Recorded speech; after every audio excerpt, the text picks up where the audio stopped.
Amirawa Hopa, thank you for joining us. I am Aaliyah Chavez.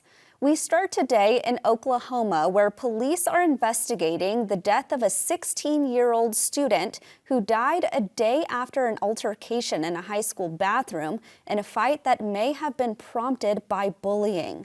Officials say Nex Benedict, who identified as non-binary and used they-them pronouns, was able to walk to the principal's office on their own after the incident on February 7th.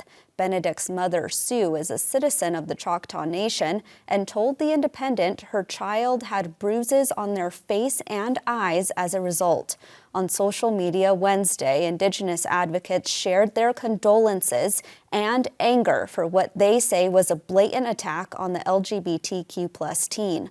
Choctaw Chief Gary Batten weighed in, telling ICT in a statement, Nex's death weighs heavily on the hearts of the Choctaw people. The Owasso Police Department says Benedict's autopsy revealed they did not die as a result of trauma, but is still waiting for toxicology and other reports to come back.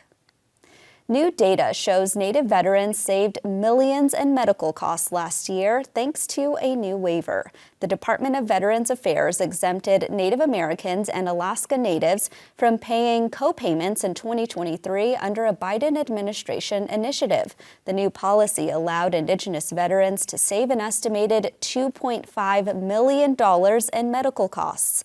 The VA waiver exempts co-pays for VA medical appointments, urgent care visits, and prescriptions. Last year in total, the department waived 143,000 co-pays for around 3,800 veterans.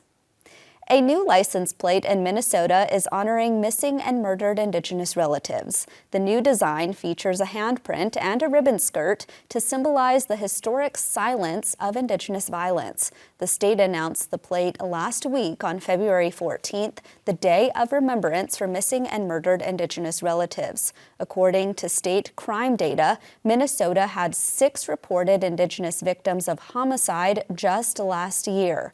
The money used to purchase the new plate will go to a fundraising account that brings awareness to the MMIR crisis, educates the public, and hopefully prevents future cases.